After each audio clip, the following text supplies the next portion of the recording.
ولقد يسرنا القرآن للذكر فهل من مدكر.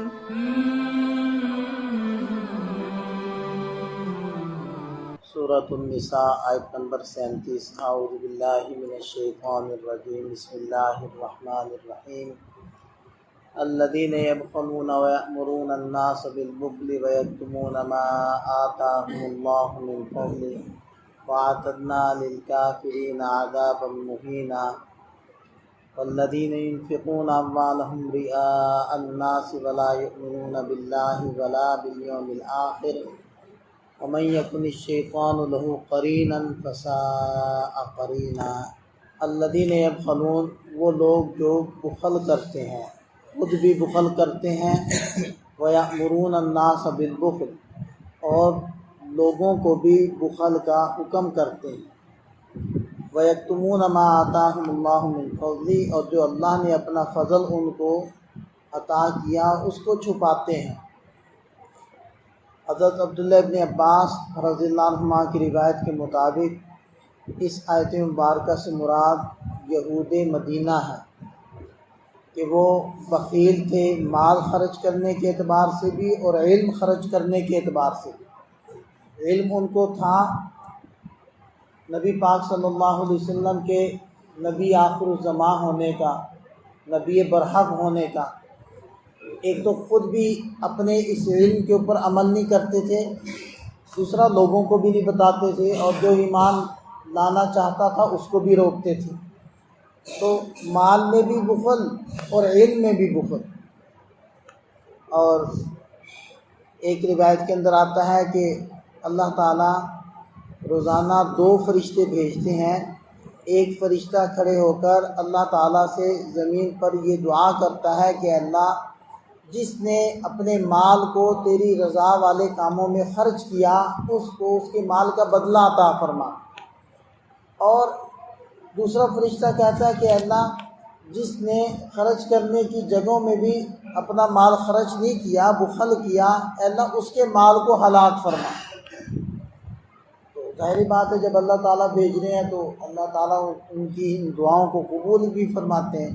یہ بخل کی نحوست ہے۔ ایک حدیث پاک کے اندر آتا ہے کہ مومن میں بخل اور بد اخلاقی یہ جمع نہیں ہو سکتی، یعنی مومن میں یہ چیزیں نہیں آ سکتی کہ وہ بخیل ہو۔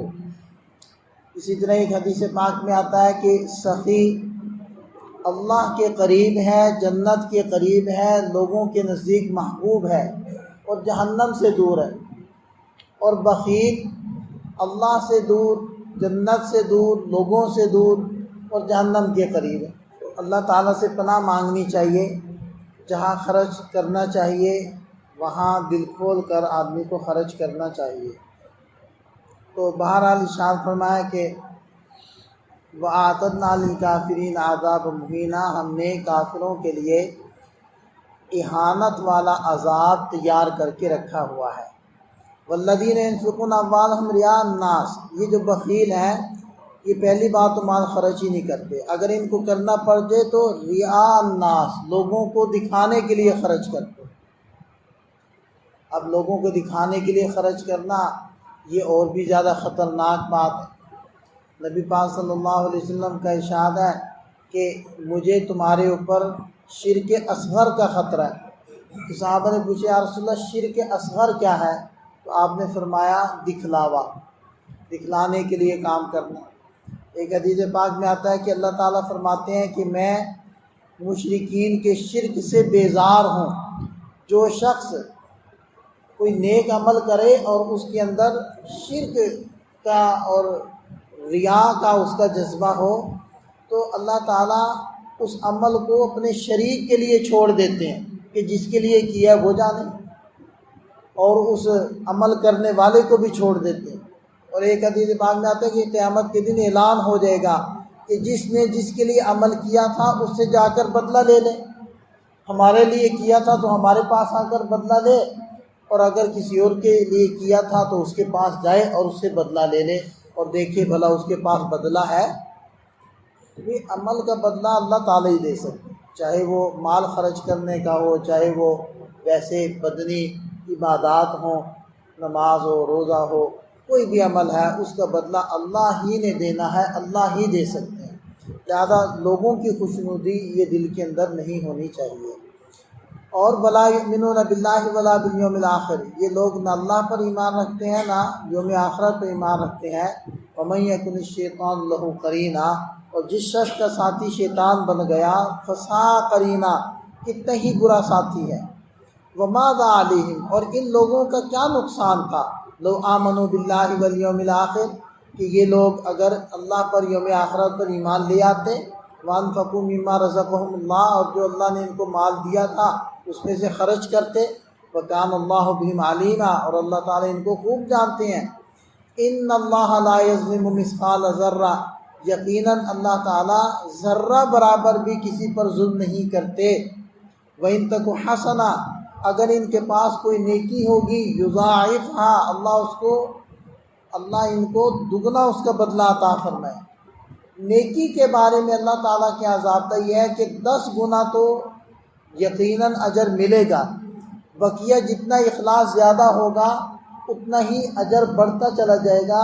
بعض احادیث سے پتہ چلتا ہے کہ بعض اوقات بعض اعمال کا بدلہ اللہ تعالیٰ 20 لاکھ گنا بڑھا دیتے اس کے اخلاص کی بقدر۔ وَيُؤْتِ مِن لَّدُنْهُ أَجْرًا عَظِيمًا، اور اللہ تعالیٰ اپنی طرف سے اجر عظیم عطا فرماتے ہیں۔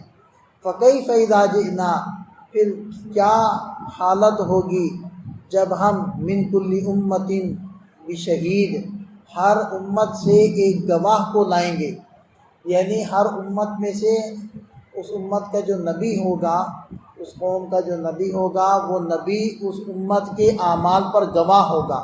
یعنی اس نبی سے پوچھا جائے گا کہ آپ نے دعوت حق، پیغام حق پہنچایا، تو وہ نبی کہیں گے ہاں جی پہنچایا۔ امت نے کیا آگے سے جواب دیا، تو وہ نبی امت کا جو جواب ہوگا، جو رد عمل ہوگا وہ بتلائیں گے، تو ہر نبی گواہ ہوگا۔ اور پھر فرمایا وَجِئْنَا بِكَ عَلَىٰ هَٰؤُلَاءِ شَهِيدًا، اور اے نبی صلی اللہ علیہ وسلم ہم آپ کو ان لوگوں کے اعمال پر، یعنی اس امت کے اعمال پر گواہ بنا کر لائیں گے۔ نبی پاک صلی اللہ علیہ وسلم اپنی امت کے اعمال کی گواہی دیں گے۔ اور جو اس وقت امت تھی آپ علیہ السلام جب موجود تھے تو ان کے اعمال تو آپ علیہ السلام کے سامنے تھے، اور بعض احادیث سے پتہ چلتا ہے کہ امت کے اعمال نبی پاک صلی اللہ علیہ وسلم پر پیش ہوتے ہیں۔ اب بھی لوگوں کے اعمال جمعرات والے دن آپ علیہ السلام کے اوپر پیش ہوتے ہیں، تو اس اعتبار سے پھر پوری امت کے اعمال پر نبی پاک صلی اللہ علیہ وسلم گواہ ہوں گے۔ ایک مرتبہ حضرت عبداللہ ابن مسعود سے آپ علیہ السلام نے فرمایا کہ مجھے سورہ نساء پڑھ کر سناؤ، تو انہوں نے عرض کیا کہ یا رسول اللہ کیا میں آپ کو پڑھ کر سناؤں؟ حالانکہ ہماری دلی تمنا تو یہ ہوتی ہے کہ ہم آپ سے سنیں۔ تو آپ علیہ السلام نے فرمایا ہاں تم مجھے پڑھ کر سناؤ۔ تو حضرت عبداللہ ابن مسعود رضی اللہ عنہ نے سورہ نساء کی تلاوت شروع کی، یہاں تک کہ اس آیت مبارکہ پر پہنچ گئے۔ جیسے انہوں نے یہ آیت مبارکہ پڑھی فَكَيْفَ إِذَا جِئْنَا مِن كُلِّ أُمَّةٍ بِشَهِيدٍ وَجِئْنَا بِكَ عَلَىٰ هَٰؤُلَاءِ شَهِيدًا، تو آپ علیہ السلام نے فرمایا بس رک جاؤ۔ تو انہوں نے نظر اٹھا کر دیکھا تو آپ علیہ السلام کی آنکھوں سے آنسو رواں تھے یہ آیت مبارکہ سن کر۔ یومئذ یود الذین کفروا، وہ دن جس دن کے کافر لوگ تمنا کریں گے، وعصوا الرسول، اور وہ لوگ جنہوں نے نبی پاک صلی اللہ علیہ وسلم کی اور اپنے اپنے نبیوں کی نافرمانی کی ہوگی، وہ لوگ تمنا کریں گے لو تسویٰ بہم الارض، کاش زمین پھٹے یہ اس میں دھس جائیں اور زمین اوپر سے برابر ہو جائے، ہمیں حساب کتاب نہ دینا پڑے، ہمیں اللہ تعالیٰ کا سامنا نہ کرنا پڑے، کیونکہ وہ جب دیکھیں گے کہ کفار اور نافرمانوں کے ساتھ معاملہ کیا ہو رہا ہے، وَلَا يَكْتُمُونَ اللَّهَ حَدِيثًا، اور وہ کسی بات کو چھپا نہیں پائیں گے۔ ایک موقع تو آئے گا کہ جب چھپانے کی کوشش کریں گے، جب مشرکین کفار دیکھیں گے کہ معافی نہیں مل رہی تو وہ ایک مرتبہ تو قسم کھائیں گے واللہ ربنا ما کننا مشرکین، اے اللہ تیری ذات کی قسم ہم تو مشرک نہیں تھے، ہم نے تو کوئی شرک نہیں کیا۔ لیکن پھر ان کی زبانوں پر مہر ہوگی اور ان کے اعضاء بول کر گواہی دیں گے ان کے خلاف، تو پھر وہ کچھ بھی ان کا ان کا عمل وہ چھپا نہیں رہے گا، ان کے اعضاء گواہی دیں گے، ان کا نامہ اعمال بول کر بتائے گا، اور فرشتے گواہی دے دیں گے، رسول گواہی دیں گے، تو وہ پکڑے جائیں گے، اور وہ قیامت کی ہولناکیوں کو دیکھ کر وہ تمنا کریں گے کہ کاش زمین میں دھس جائیں، مٹی ہو جائیں۔ وَيَقُولُ الْكَافِرُ يَا لَيْتَنِي كُنْتُ تُرَابًا، کافر کہے گا کہ کاش میں مٹی ہو جاؤں اور مجھے یہ سب کچھ دیکھنا اور بھگتنا نہ پڑے۔ لیکن وہاں تو موت کو بھی موت آ چکی ہوگی، اور انسان کو اللہ تعالیٰ نے ہمیشہ رہنے کے لیے پیدا کیا ہے، ختم ہونے کے لیے پیدا نہیں کیا۔ یہ دنیا میں بھی موت آتی ہے تو یہ ختم نہیں ہوتا، منتقل ہوتا ہے اس جہان سے دوسرے جہان کی طرف۔ اللہ تعالیٰ ہمیں اپنی ذات و صفات کا، آخرت کا یقین نصیب فرمائے۔